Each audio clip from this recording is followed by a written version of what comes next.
It's the Pete Sousa Show. Sports, Pete.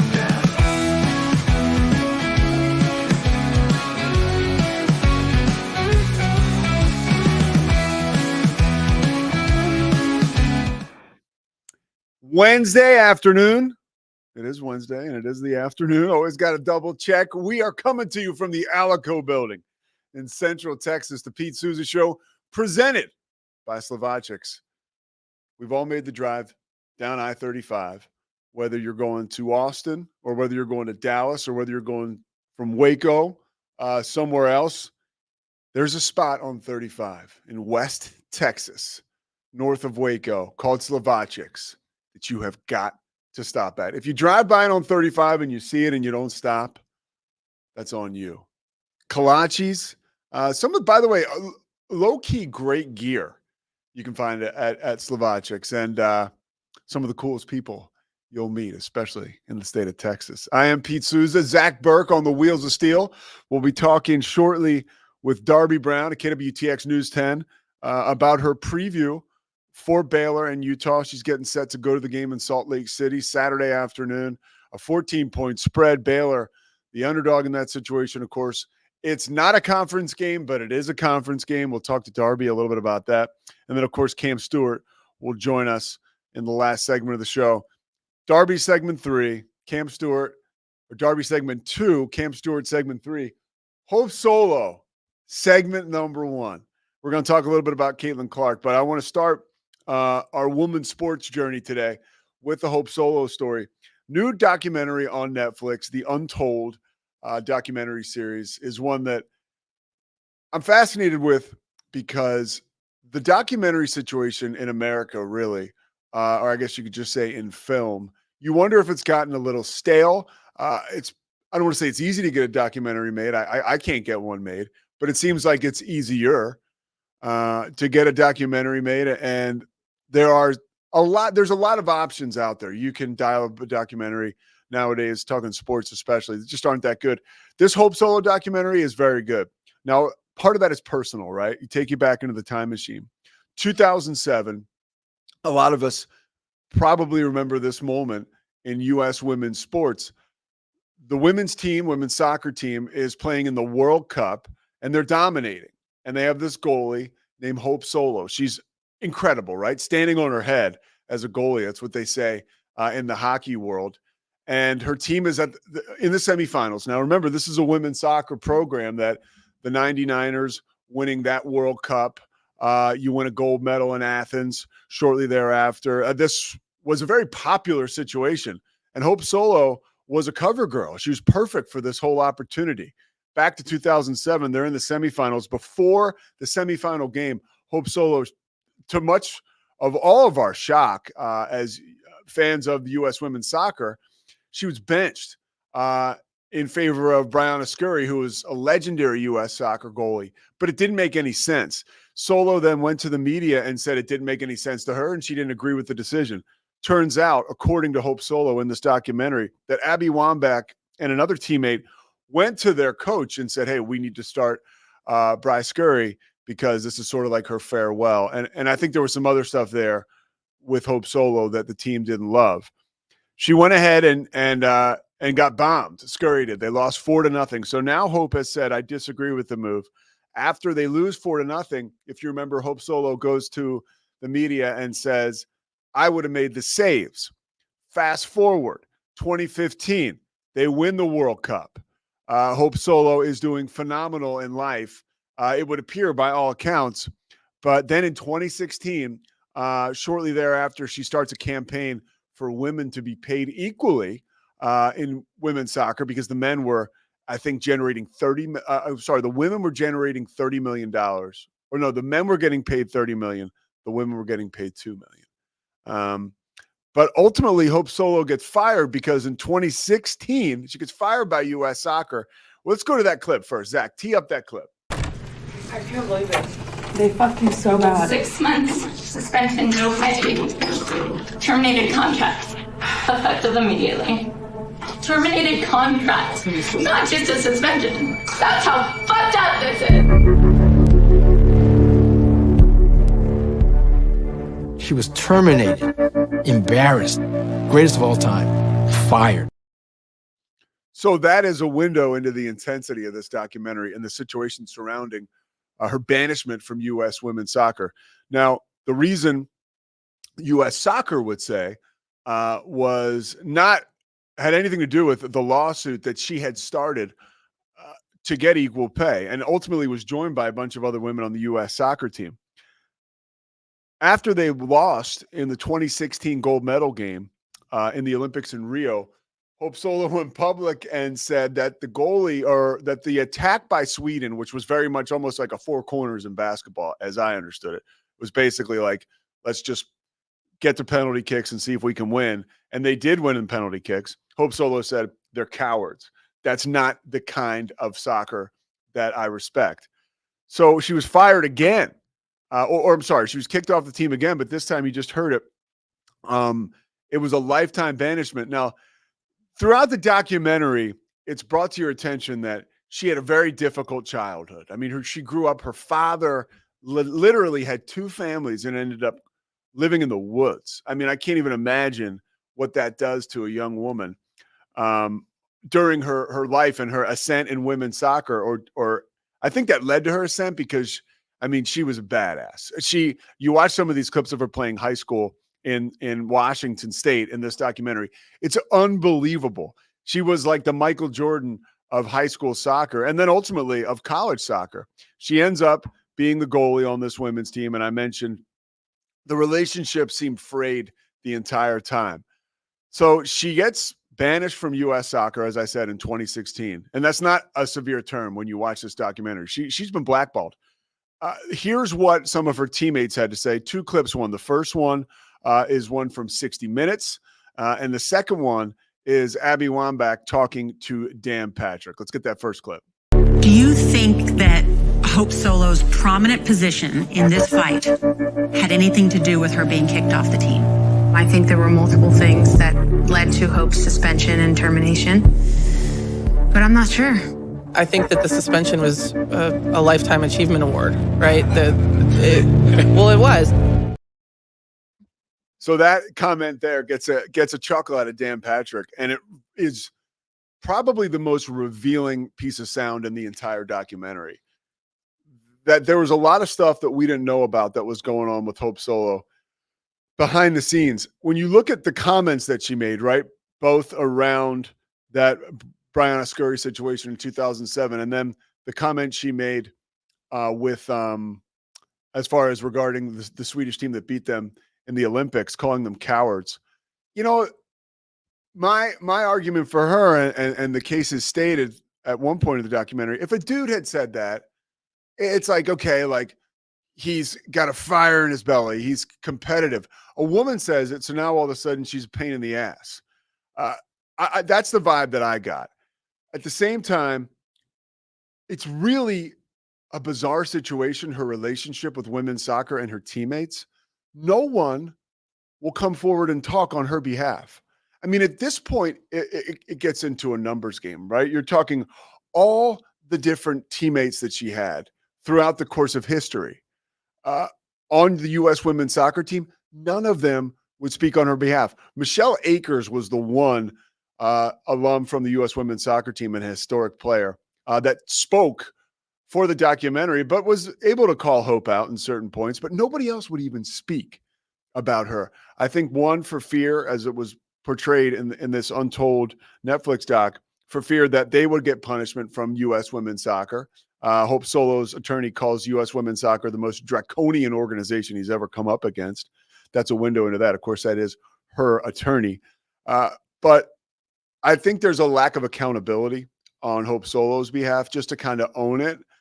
There's clearly more than meets the eye. And I think you have to tip your cap to some of these women that she was teammates with U.S. women's soccer, because, you know, we hear that comment from Abby Wambach, Lifetime Achievement Award.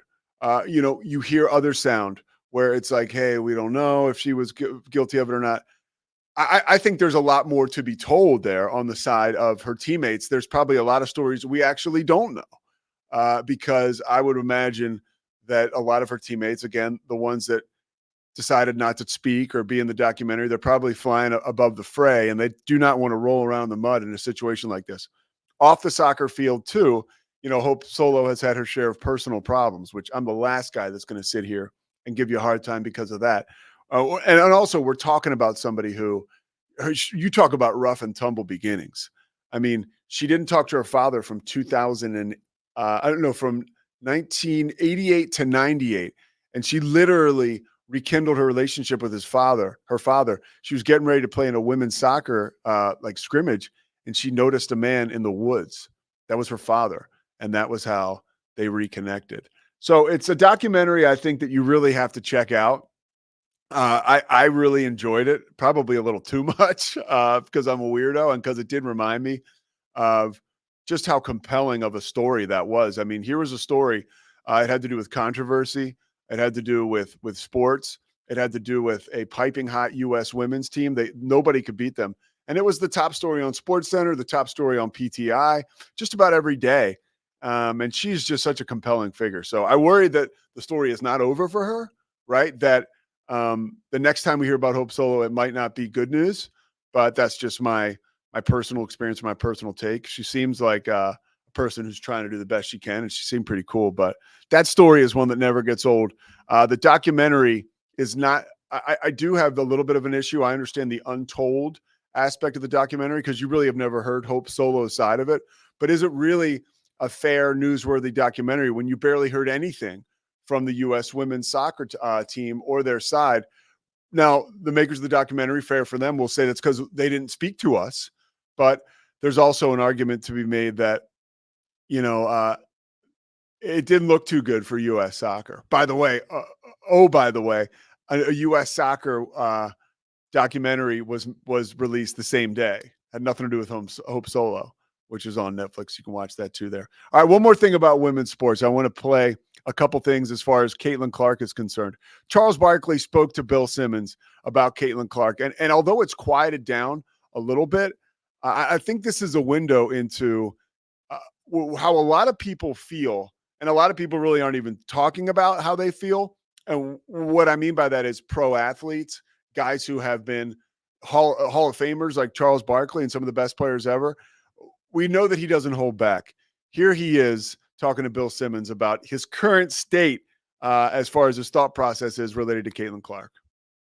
But these ladies, who I love and respect their game, they couldn't have this thing up any worse. There's been so much negativity, and a lot of it is just petty jealousness. These ladies, and I'm a WNBA fan, they cannot have this Caitlin Clark thing up any worse if they tried. People believe what we say on television. Just because people don't like you or your personality, they can't get on TV and slander you. It's just total bullshit. This girl is incredible. The number of attention, eyeballs she's brought to college and the pros, and for these women to have this petty jealousness, you say to yourself, damn, what is going on here? And the thing I love about her, she never says a word. And I think her silence, you can't misquote silence, right? That's a quote that I heard in recovery, actually, in AA. But it's true, right? It goes with restraint of tongue, of pen and tongue, and now text or whatever you're going to do, tweet or.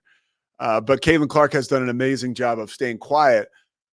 We're in a microwave generation here, or a microwave society in a sense, where if somebody says something, and if it's interesting, we put it out there, we consume it, we talk about it. If there's shock value to it, we clutch our pearls. When we talk about an athlete like Caitlin Clark,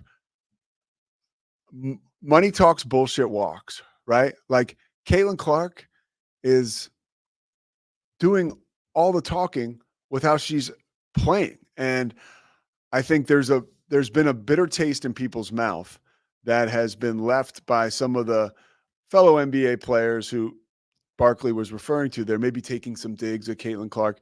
It just doesn't look good for the sport because ultimately her play is undeniable and her attitude is phenomenal.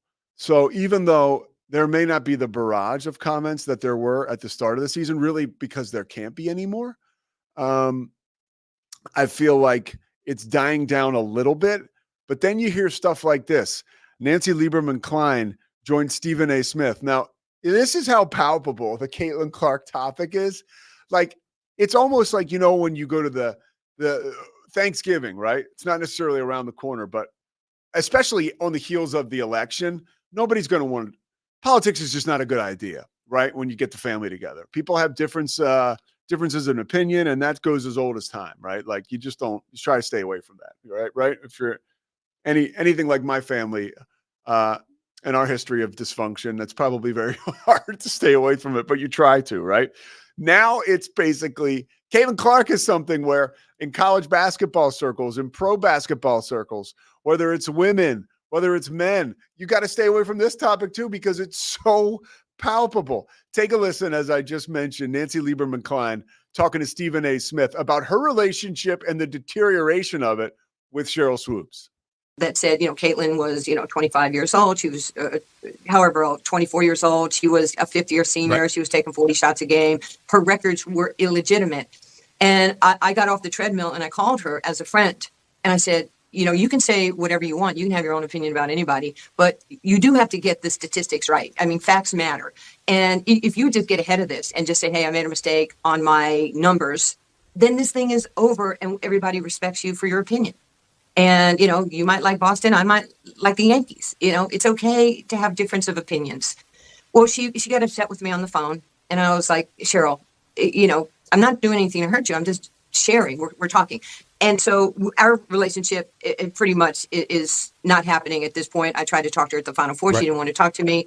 My life's going to be good or great with or without Sheryl Swoopes in my life. I'd rather have her in it. Sheryl Swoopes says her life is fine without Nancy Lieberman-Klein in it. So now we have relationships, long-term relationships that obviously were pretty good. I mean, Nancy Lieberman, the way that she gives us a window into that is she was working out on a treadmill. And this was, I think it was probably back in February. I remember I was doing a Kansas State, Texas basketball game, and it was Sheryl Swoopes was actually on the call for Baylor in Brittany Griner's return, the women's basketball game. And I remember seeing, oh, wow, Sheryl Swoopes was there. That's cool. And then it started to come out. I don't know what podcast or what forum she was on, but she got the information wrong. She went ahead and said Caitlin Clark was winning all these awards and scoring all these points because she was in her fifth year of eligibility. And it was just inaccurate. And I think the issue with that was she didn't back off it. And I think the issue with some people that are Caitlin Clark advocates, they feel like some of the critics still refuse to back off. And so this is something that, I mean, as the season continues to progress, she's on fire. And I can only imagine she'll get better and better. And the way that she handled not making the U.S. women's Olympic team was beautiful. I think that there were a lot of people who were hoping that team would lose so they could speak up and pound their chests. And I'm not about that.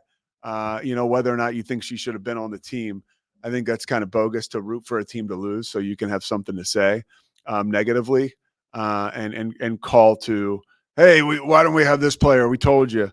But the Caitlin Clark stuff will never die, and it's super interesting. And the Hope Solo stuff, it's one of those, again, these documentaries, they flare up, and all of a sudden this person becomes so interesting for a modicum of time. I don't think we'll be talking about Hope Solo next week or maybe even tomorrow. So I wanted to seize the opportunity to talk about that because I watched it last night and I was totally enthralled. All right, coming up next, we're going to have Darby Brown. I got to check to see if she's in the building, but I'm pretty sure that she is. Here on the 21st floor at the Alico building, Mike Hamilton gets right to his feet, gives me the finger, and is headed to check and see if Darby was here. If Darby is here, we're going to welcome her right onto the set, and we're going to talk about Utah and Baylor. If she's not, I'll talk to you about Utah and Baylor. Bears a 14-point dog on the road. I think they might surprise people. We'll be back. It's the Pete Sousa Show. Sports.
Sports.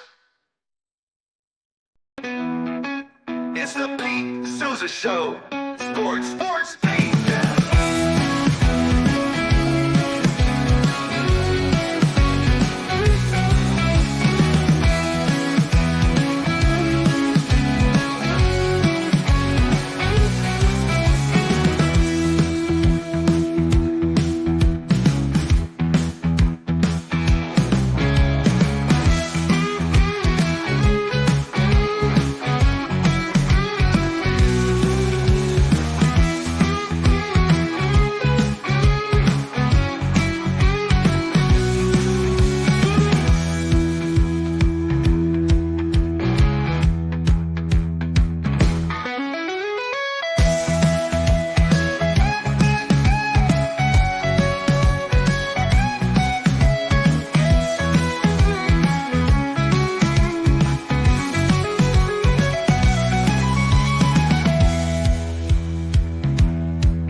Pete Sousa Show. Pete Sousa Show brought to you by Slovacics. We got Darby Brown in studio. She's literally making a stop with us before she heads to Salt Lake City for the Baylor-Utah game. I appreciate all your coverage with Baylor. I think that we've talked about it here. You've come on this show before and talked about, your ability to cover the beat and really get to know coaches, build relationships. And I've watched you do that with Dave Aranda over several years as someone who covers this football team. What are you feeling vibe-wise around this team is different this year as opposed to last year? Yeah, I do think he is different a little bit. I mean, I'm sure at the root of it, he's the same guy, but at least even with the media, he's a little different. He's definitely, I would just say there's like an intensity there that hasn't been there in the past, and almost just as much as he can, he still goes like this sometimes when he's answering questions, and eventually we'll get to where he wants to go. But he's more direct about, he wants them to be good. He wants them to win games. That is kind of the message that kind of keeps harping on. And so I think there's just a level of it's go time. Like, we know it's go time. And I think that's kind of not been there as much in the past. It's kind of been, this is part of the journey, things like that. And now he's kind of like, forget that. We got to win games and we got to do it now. What's like being around the team? What surprised you the most after the first week? I mean, you're at every availability at camp. You're as much practice as you can be at. You're covering the team more so than almost anybody else. You saw that first week, 45-3 over Tarleton. What surprised you? I don't know. I think I really didn't know what to expect. So I don't know if anything surprised me, because I just really did not know what this team was going to look like. As much as you say, we get to see things, we get to see very little bits and pieces, especially knowing that there was a new offense that Dave Aranda is calling the defense. There's kind of a lot of new players. I guess one thing that was, encouraging if you're a Baylor fan is to see that the first 3 touchdowns were scored by transfers. So, it's a new team. It really is a new team. And I think, if anything, that popped off right out the beginning, like, okay, they got some new guys they're working with and they are making things happen. So I think that was something that definitely, I don't know if it's a surprise, but definitely was something I noticed right away. Heading into this Utah game, what do you think is a strength of theirs? Like, I talked about it before. They're a 14-point underdog. They lost to Utah at home 20-13 last year. Utah didn't have Cam Rising, but I think this is a much better Baylor team. What impressed you about them in week 1 that they can take into week 2? I think there was a lot of things. I mean, I think Daquan Finn, he showed some good, he showed some bad, but to me, he showed for his first start more good than bad. And so I think that that's a positive. They have a guy that seems like a real playmaker. He wants to make plays, almost maybe too much. They're going to have to reel that in a little bit. My brother had a friend growing up that some people will know, but Spencer Rattler. And when I was watching that game, I was kind of getting Spencer Rattler-esque vibes where I'm like, he is capable of kind of just throwing it up there and making things happen, but he's got to reel that in a little bit because it's not, maybe that worked at Toledo, but it's not necessarily going to work here. And he's kind of getting going. But I think in general, that is a big positive, that I think he is someone that they can work with, get better with. And I think we only saw glimpses of really like his running ability. I think they haven't had that in a long time, really since Gary Bohannon. And that was even kind of, so I think that was a big positive that they didn't have him last year. Getting ready for last week's game, to what you're saying, like Dallas Baker talked about him. He actually was like, he reminds me of Tim Tebow as a leader. Do you see that? Have you picked up on some of that? Like him being like a dog that these guys follow? For sure. And I think he has a little bit of an edge to him that he's like, we're in this together and let's go do this. And kind of, I don't know if he felt like maybe coming out of high school, he was overlooked. They ended up at Toledo, or I don't know if that's kind of his mentality, but I do think he definitely has that edge and that he brings that to those guys around him. And you could tell that they're riding with him, and that's really important when it comes to the quarterback for sure. So you're going to Salt Lake City.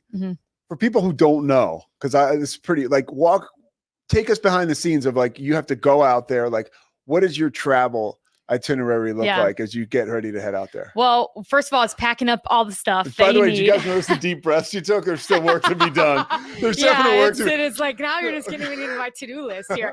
But I didn't even notice that. That was no. So there's packing up all the stuff. That's like the biggest part at the beginning, is just making sure you have all the things. I am going by myself, which is rare. Usually we do have some help, but this one, just no one else is really available. So anyways, off I go. But getting all the stuff. Off I go. Getting all the stuff that you need, you'd be amazed at how much you really need to get things up and going. So packing everything up. And then once you're there, kind of doing some live shots Friday night, some look lives, things like that to preview the game. And then Saturday we have an early morning show. So getting on, with those, doing that in the morning. And then from there, it's game time, filming the games, going to the post game, getting stuff on the air for the early show, and then the late show as well, as trying to get stuff online and everything else. So it's a lot, but it's fun. I haven't been to University of Utah. I've been to Salt Lake, drove through there to get to Provo a couple years ago for the Baylor game. And then personally, I went skiing there when I was young. So I haven't been there in a while. So I'm excited to go see what it's like. And I think,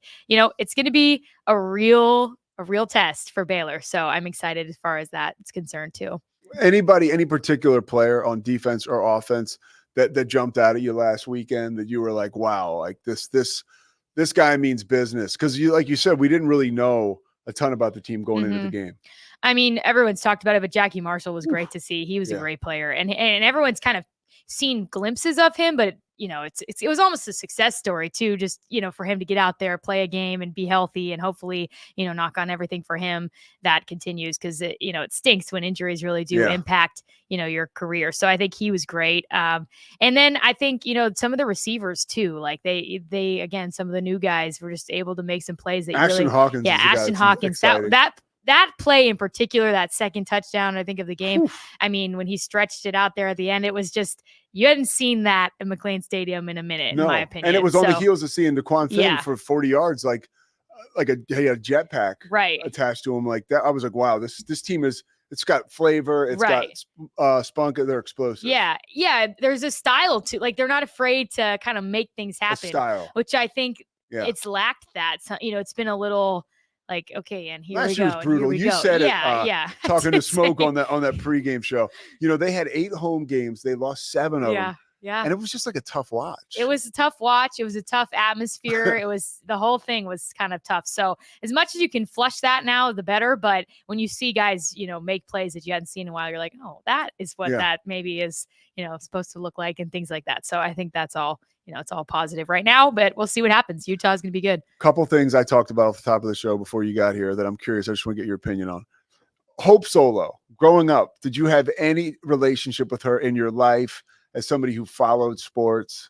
I mean, I knew who she was. I don't know if I really thought much about you know, That's a I random don't know. question. Yeah, I don't know if I ever thought much about her, 'Cause but the I documentary definitely came out I on saw Netflix. yeah, I didn't watch it. I haven't watched it yet. Yeah, that's an interesting question. I mean, I definitely grew up like my sister played soccer. I loved, watching the women's national team and still, I love what US soccer has done. So I Yeah. think there's probably to that extent, but I don't know if I felt much more than Will that. you, are you compelled to watch the documentary? I haven't clicked on it yet. I Uh-huh. think maybe I'm just too busy right now, to be totally honest, but I think I would. I mean, it's a little, I'm curious really what how they made a whole documentary. Right? I'm kind of curious about You that. Yeah. honestly, you won't when you watch it, like, because it was like, obviously I'm older than you. I really remember that stuff. Yeah. Like in 2007, there was just a lot of controversy around. She was always like in the news for something kind of Yeah. crazy, and she was the Michael Jordan of women's soccer for like coming up in Washington State and like in college, like nobody was better. Mhm. Her dad lived in the woods. It's so Yeah. So it's like her backstory It's and her then kind of backstory. through the controversy. yeah, And, and it's a little.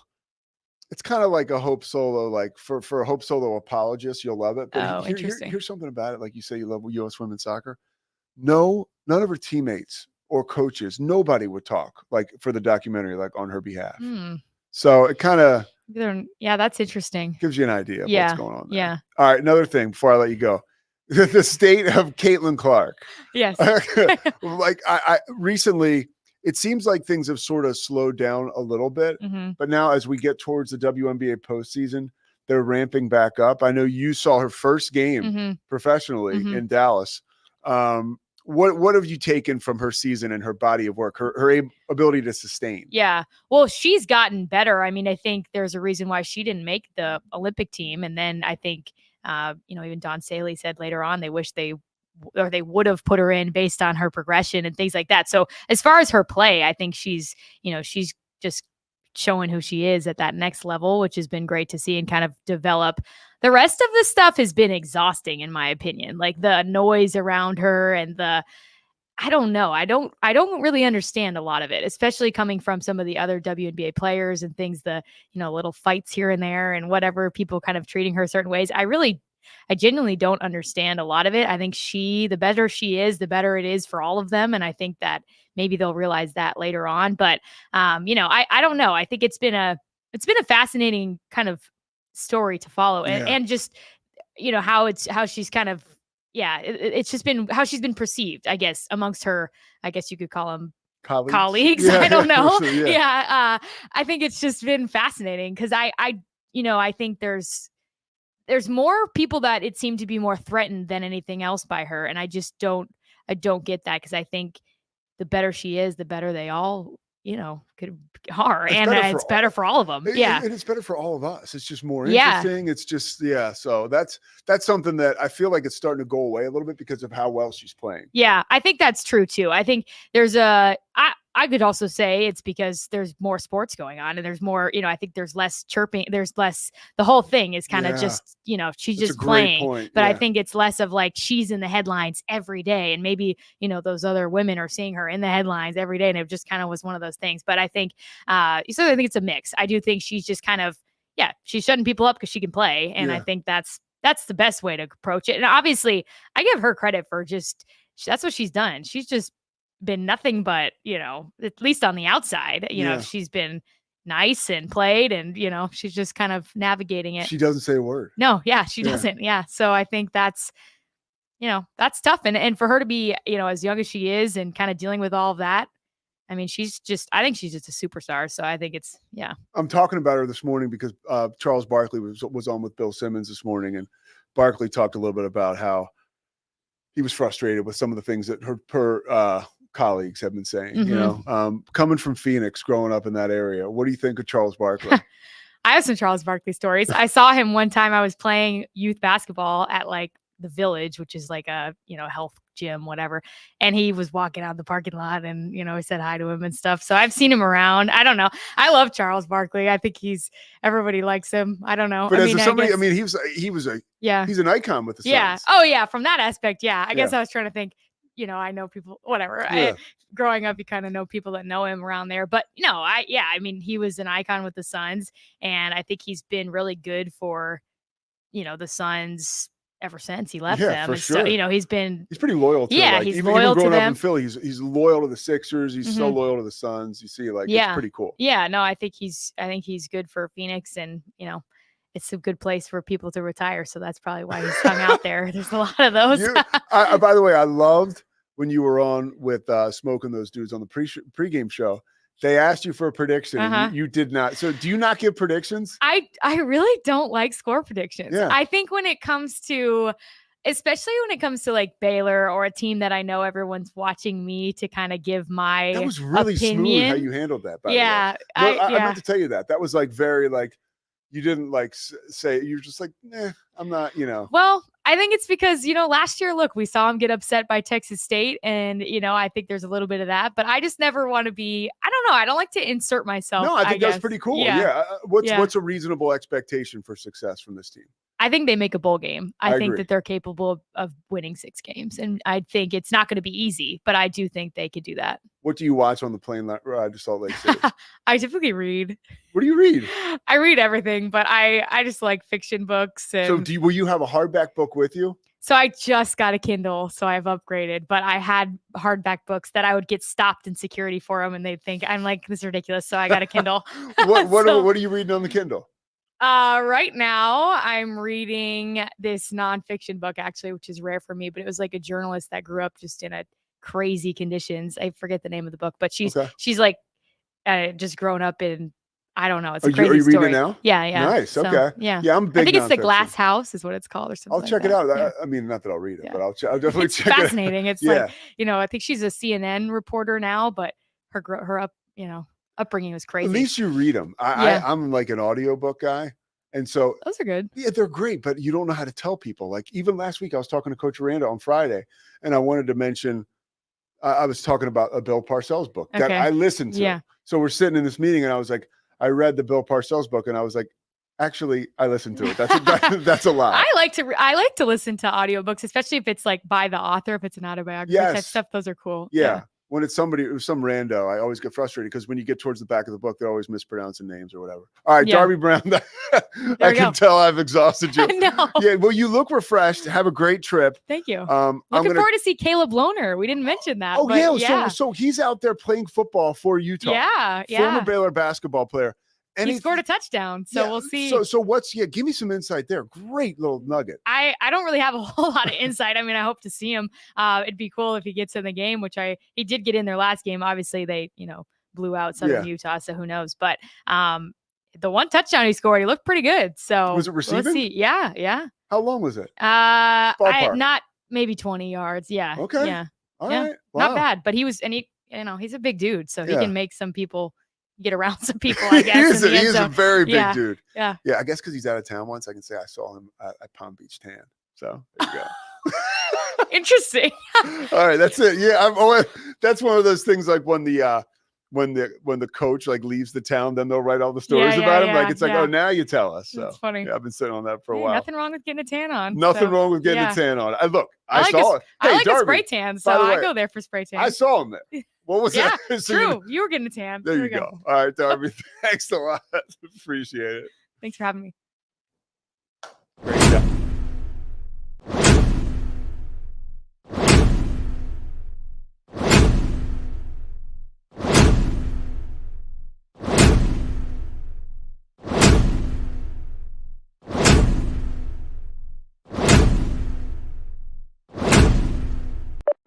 All in Sports Network. We love sports.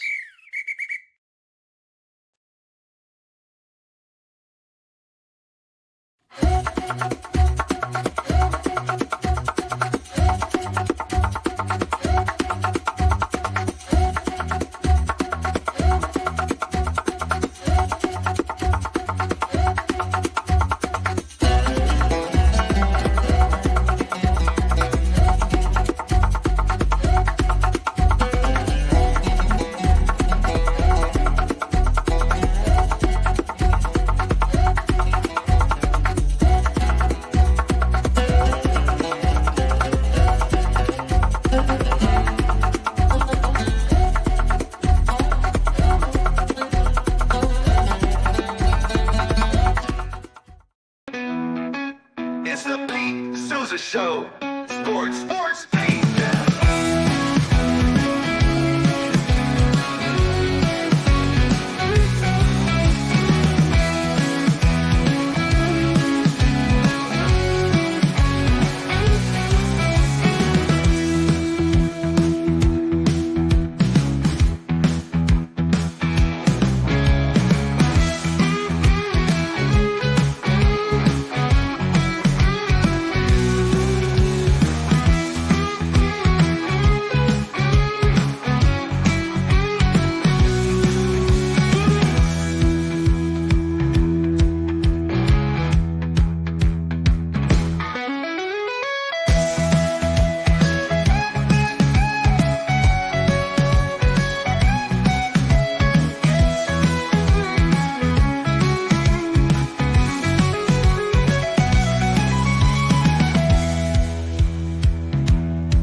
It's the Pete Sousa Show.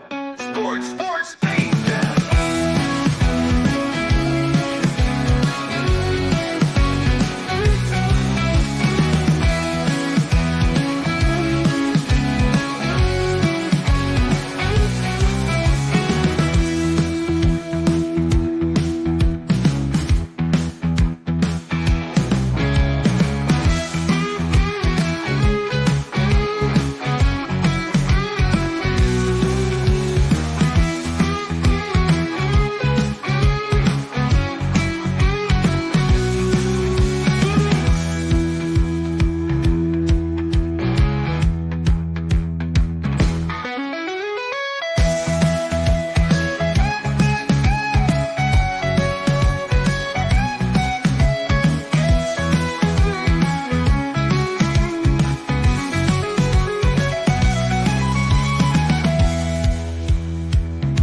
Shout out to Zach Burke on the Wheels of Steel. First of all, that music bed, it's not his choice, but man, he has a way of just letting it rip. You're sure right. He's been letting some rip in here, I'll tell you what. No, he's been burping. People say that it's gas. It's not gas. He keeps saying, excuse me. And we're like, did you fart again? And he's like, no. Yeah, by the way, Zach, can you open Zach up? Zach, you don't need to. No, that's not true. But you don't need to say excuse me if you burp and nobody sees you. No, yeah, you do. I was raised with manners. I mean, my grandmother got you to Eagle and Scout my mother both. They won't get you to Riesel. Will have my hide if they knew. Like I was raised with, that's super. No, you do have great manners. Thank you. Yeah, but you know, it's like we can go to Baylor football on this. Even my grandmother farts and says bless you, or says excuse she me. says bless you. Yeah, that would be funny. She's 91. I wanted to get that in there. What do her farts smell like at 91? I don't even notice that they're there. Like, Yeah. honestly, I don't hear them. I don't smell them.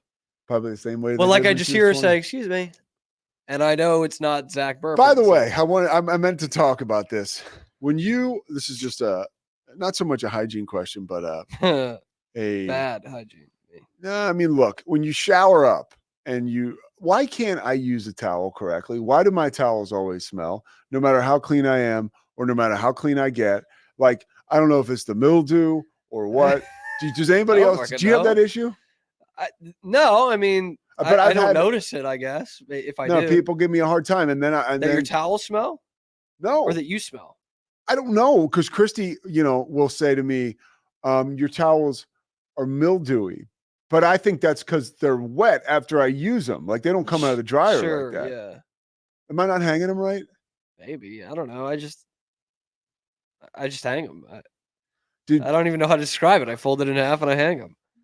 I don't know. I didn't have that problem when I lived with my mom. I should probably go back there. You should ask. You should ask her. You're asking me. You fucking bachelor pad. I should ask her. Man. She would probably know. But speaking of breaking the law and integrity, last week, Baylor football coach Dave Aranda talked about athletes and defenders playing in his system.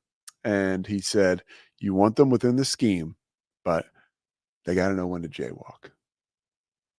I thought you were going a different direction with this Baylor football. You got to know when to jaywalk. Criminal thing. Gotcha. Okay. No, I don't live in that Drake Toll, Cam Stewart, shock jock world. Okay. I'm here to talk about football strategy and the pageantry of the sport. X's and O's. Yeah. I get what you mean there. Yeah. I get what Dave's going for there. So yourself going into this week against Utah, Baylor is a 14-point underdog. What would you like to see out of this Baylor team in order for them to, I don't want to say shock the world, but I think this I'll tell you. I will tell you right now, and I don't have this game, so I can say what I thought about it. Darby was here before you, by the way. She's so smooth. She won't predict game scores. I saw her last week. Smoke was like, hey, can you give us a prediction? And she just weaved around it and didn't give, and told him, nah, I don't think so. I think she'd be good at it. I think so too. Darby knows her stuff. She doesn't want to insert her, she's covering the team. So that's pro. That's pro right I would say this, I'm not doing the Baylor Utah game. God willing, someday I'll be able to do a game. I love that matchup. A Big 12 matchup on a Saturday afternoon. Yeah. Even though it's not technically a Big 12 game, but I think that when you look at the score, these teams, and I'm not looking at the money line, but I think the Baylor money line would be probably a great bet. What do you think their chances are? And what do you foresee happening? There's just so much I don't know about Baylor this year. Like if they could lose this game by 24 points. I don't know. That could happen. I think when looking at these two teams, you look at week one, they both played FCS opponents. They both looked about the same. I think it was 49-0, 45-3. So if you think you can take anything from an FCS game anyway, you probably can't take it out of these games. All right, let's look to last year's matchup. Can't really take much from that either. Sawyer Robertson start number one. Cam Rising didn't even play. They had that Brooks kid out there. He couldn't throw the ball in the fucking ocean. You know what I mean? It was a rock fight. It was terrible. So, you can't take anything from that game. You can't really take much from Utah last year because they didn't have Cam Rising or the starting tight end the whole year. So, I am someone who picked Utah to win the conference. So, if you want to say that's buying into the Utah hype, then fine. I'll go with that. I think they're a really good team. What was your question again? What do I think of this game? What do you think of Baylor's chances are to upset Utah? Baylor could do it. We talked about Daquan Finn, right? We talked about Daquan Finn yesterday. Yeah. The kid, yesterday. That was a good little Massachusetts deal. If he shows up, they've got a real chance. Yeah. I'm not saying he's going to go out there and shit the bed, but if he goes out there and throws another couple picks, then then in a game with that little margin for error, they're out of it. Mm-hmm. You know what I mean? If he makes the same mistakes that he made against Tarleton, it's a different game against Utah. But we know the downs with Daquan Finn come with some great ups. So if he's on it and he's throwing for 300 yards and 3 touchdowns, no picks. Yeah, nice job. You're really embracing it now. Go ahead. Then absolutely they have a chance to win because I still don't know that the jury is out on Utah in week 2. Yeah, I don't know either. I think we're also, I think we talked about this yesterday too, is like, we got to figure out this defense is legit for Baylor. I think it is. I think there's. I like to think so too. Yeah. I like that they've got some personnel back, like Jackie Marshall. You know, they have Caden Jenkins with a little bit more help. They had Keith Thomas. They didn't have him before. And I love Dave Aranda calling the plays. His record as a defensive coordinator is awesome. And so I like to think that kind of mixes together into, we should be confident in this defense. We haven't seen it we saw it against an FCS team with their backup quarterback. Yeah. So I like the defensive side of the ball. If they are more than competent, good on that side, they don't need to be 2021 great. But if they're pretty good, that changes a lot for this Baylor team, because we've been talking offense. If Taquan Finn can do this, they'll win X games. If they can run the ball and their offensive line is there, they can win X games. But what we haven't taken into account is the step that this defense could take. So at least for this week, because there's not a lot on tape, I think the Baylor defense can give Utah some fits. I think this is not going to be a really high-scoring game. I could see one of the teams getting into the 30s, but I don't think this is going to be a crazy 45-38 kind of thing. Yeah. I think at most you're looking at like a 31-21. I really do. I think it's going to be limited possessions, even though neither team really ran the ball well last week. I think Baylor's defense is for realer. Are they for real? I don't know, but they're for realer than last year. What were your years of covering the Baylor team? And I know you do Locked On now every day. Your first listen. Yeah. Not mine, but yours. Sure. And sometimes I will listen. Actually, you do a great job on there. What were when you were in the trenches, like going to practices, what going to games, what years were that? Honestly, like 22, 23. Okay. I knew everything that was going on with the team from a fan standpoint all the years before that till 2015 when I started, and I was following them in 13 and 14 when I was looking at the school. But I mean, this is as much as I've been close to being on the beat. 22, I had a more open schedule, 22 and last year. So I could go to more of the press conferences, practice availabilities, that kind of thing. I haven't been able to this year because I just have so much shit going on. What are your impressions of Dave Aranda, how he's changed from last year into this year?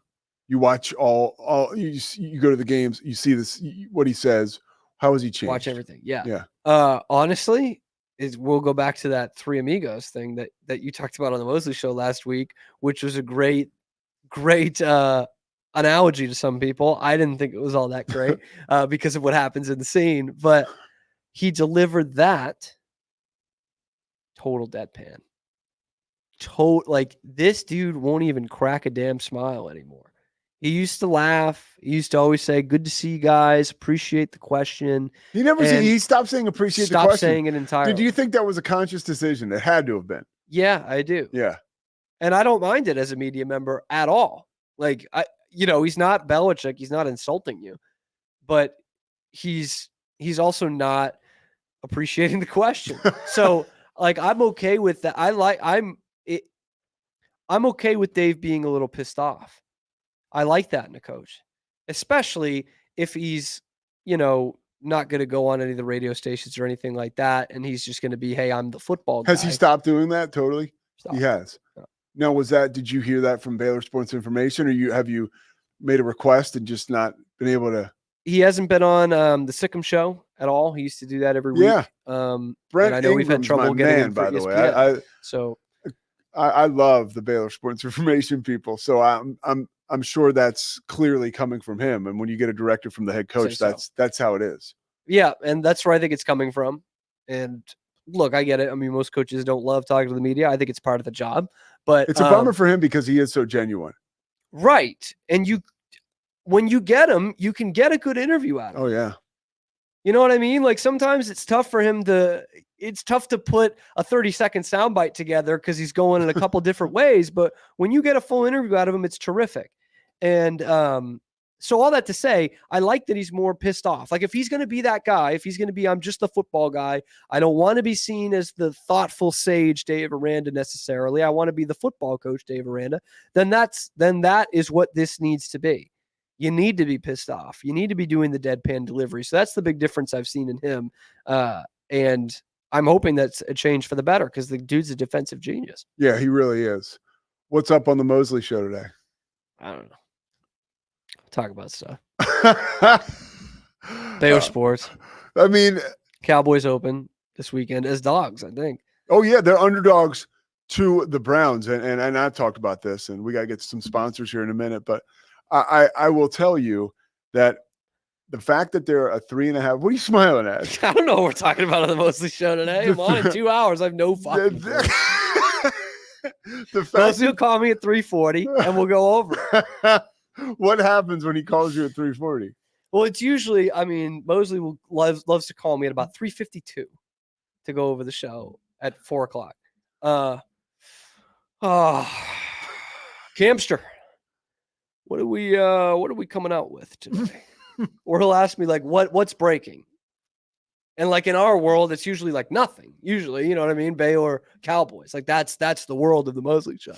So usually it's nothing, and I'm just like, I don't know. And you know this, I also work so many other different things, especially here at Rogue. I've got your show I come on, I got my own show. So I'm not really monitoring a ton of stuff during the day other than like, hey, let's get the show live. Let's make sure we hit the ad breaks and like all that. And then at 3:40, I'm like, shit, man, I don't know.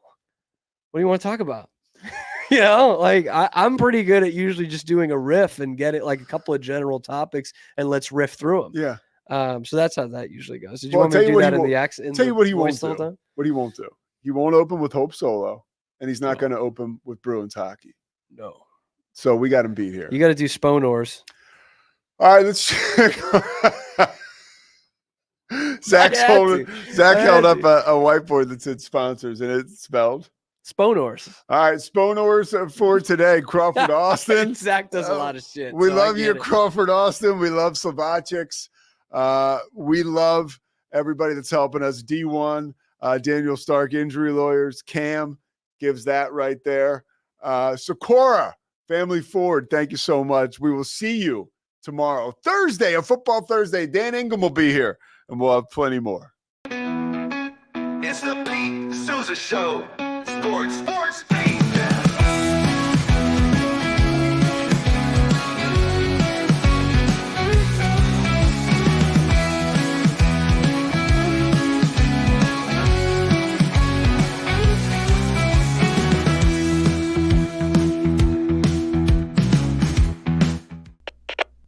We